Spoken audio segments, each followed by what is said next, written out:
Qu'est-ce qu'on en pense donc de cette livrée d'Aston Martin? Qu'est-ce qu'on en pense de cette Aston Martin pour cette 2024 de Formule 1? Quelle note sur 10 on mettrait à cette livrée d'Aston Martin pour cette saison 2024 de Formule 1? La MR24, vous la voyez donc, elle a été présentée pour cette 2024 de Formule 1.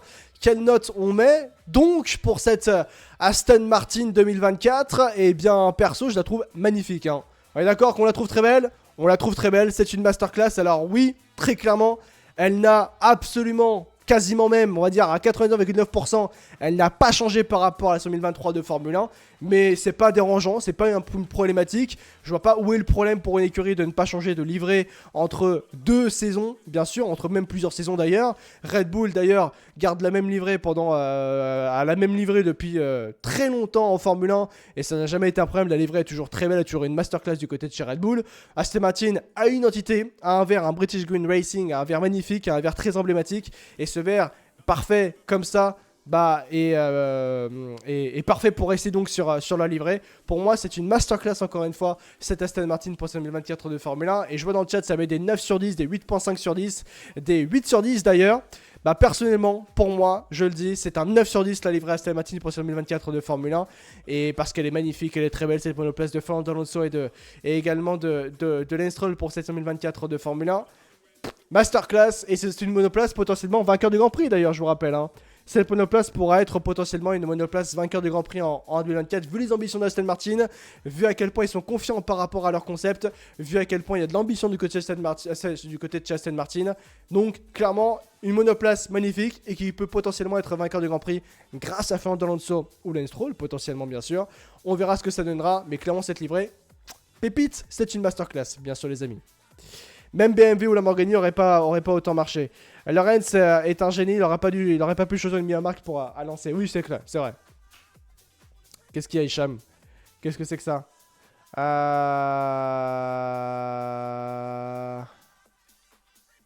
Qu'est-ce qu'il a dit?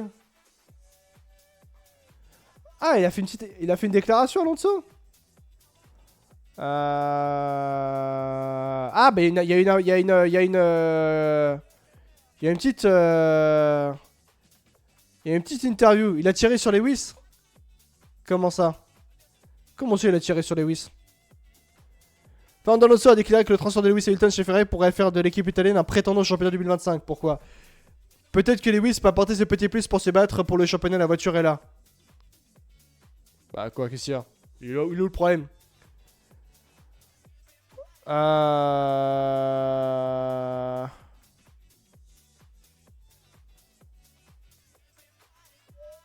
Attends. Aston Martin devrait être en bon pas en avant, signé que Ferrari avait remporté plus de pole position que Red Bull en 5 années.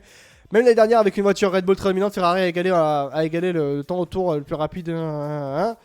Mais il a remis en question l'affirmation d'Hamilton selon laquelle conduire pour Ferrari était un rêve d'enfant, faisant allusion aux récents commentaires dans lesquels le Britannique disait vouloir être avec Mercedes pour le reste de sa vie. Ce n'était pas son rêve d'enfant il y a 12 mois, ou non, ou il y a 2 mois, je suppose que c'était un rêve différent à l'époque. D'accord, ok. Le 42 heures déclarait qu'il n'avait eu aucun contact avec Mercedes jusqu'à présent. Il est envisagé par les anciens champions du monde pour le siège d'Hamilton l'année prochaine, malgré son histoire momentée avec le constructeur allemand lorsqu'il était coéquipier avec Hamilton, avec chez McLaren, Mercedes bien sûr en 2007. Je suis conscient de ma situation qui est unique. Il n'y a que 3 champions du monde sur la grille et des champions du monde rapides, car dans le passé, il y avait peut-être des champions qui n'étaient peut-être peu aussi déterminés à être rapides. Je suis probablement le seul disponible pour 2025, je suis donc dans une bonne position. Mais en même temps, lorsque je sais si je veux continuer à courir à l'avenir, la première et seule conversation que j'aurai au début, ce sera avec Aston Martin, ce sera ma seule priorité. Mais si nous ne parvenons pas à un accord et que je veux m'engager à courir en F1, je sais que j'ai une position privilégiée. Je suis probablement attractif pour les autres équipes, les performances qu'elles ont vues l'année dernière, l'engagement. Ok, très bien. Combien de temps Alonso veut rester du côté en Formule 1? Peut-être que j'aurais dit 41 ou 42 avant, maintenant je pense que je pourrais peut-être courir encore quelques années. Donc je dirais que si vous êtes motivé et si vous voulez vous engager, vous pouvez encore piloter jusqu'à 48, 49 ans, peut-être même 50 ans.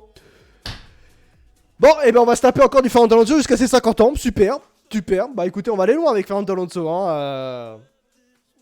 Alonso qui dit maintenant, si vous êtes motivé, vous voulez vous engager, vous pouvez encore piloter jusqu'à 48, 49 ou peut-être même 50 ans. On va se taper Alonso jusqu'à ses 50 ans, c'est super. Mais en même temps, il faut tout abandonner dans la vie. La F1 a besoin d'un dévouement total. J'ai donné ma vie pour cela. Je suis content et je peux continuer encore quelques années. Mais je ne sais pas si je pourrai encore jusqu'à 50 ans avec un calendrier aussi exigeant. Ça, c'est vrai. Pas pour les capacités, mais parce qu'il y a d'autres choses dans la vie que je suis curieux de savoir. C'est vrai qu'on va en parler aussi, mais Alonso, il n'a pas encore pu fonder de famille, hein, malheureusement. J'espère que le projet Aston Martin dans les prochaines années sera fou. Je ne rêve qu'un dernier titre pour Papy Fernando Dilo. Merci beaucoup pour ton prime des familles, c'est avec extrêmement plaisir. Merci beaucoup. 12e mois d'abonnement. Ah non, d'abonnement pour Léo. Merci beaucoup d'être un exemple pour la communauté Hello. Pour exclamation des amis, pour devenir des exemples pour la communauté. Tout comme les lots dans le chat, bien sûr, les amis. Donc ouais. La nouvelle Aston, essentiellement une forte évolution de la voiture de l'année dernière. Certaines des faiblesses, des incohérences que nous avons constatées l'année dernière, d'une piste à l'autre, nous avons essayé de les résoudre toutes. Je suis satisfait de l'intention de tous les changements, voyons sur la bonne voie. La voiture roulera pour la première fois à Aston Martin cette semaine avant les essais de pré-saison. Du 21 au 23 février, les saisons commencent dans l'état du Golfe une semaine plus tard, du 1er au 3 mars, bien sûr, les amis. Alors, et ben les pontons sont différents.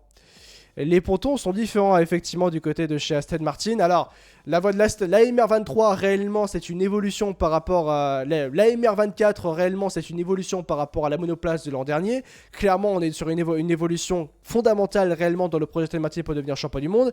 Et réellement, l'évolution est intéressante, notamment au niveau des pontons.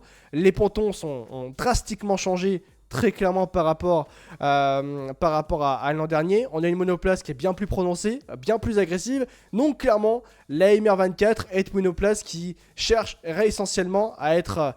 la MR24 est réellement une monoplace qui va faire un énorme bond en avant par rapport à la MR23. Beaucoup plus cohérente dans ses performances et beaucoup plus cohérente dans ses évolutions, qui aura beaucoup plus de cohérence notamment, qui aura surtout beaucoup moins d'incohérence dans la manière où elle va évoluer, on va dire ça ainsi. Le problème de la MR23 c'est que on ne comprenait pas son évolution, elle allait à droite, à gauche, elle ne réagissait pas comme Aston Martin voulait qu'elle réagisse. La MR24 réellement elle veut corriger tout ça et c'est pour ça que les pontons sont nettement beaucoup plus prononcés, beaucoup plus agressifs parce qu'on a réellement trouvé beaucoup plus de confiance du côté de Aston Martin. La monoplace est essentiellement est clairement la même sur le niveau de la livrée, mais par contre en interne, en intérieur et même au niveau de l'extérieur, au niveau de l'aéro, c'est clairement différent bien sûr au niveau de la MR24. Donc ça c'est plutôt cool.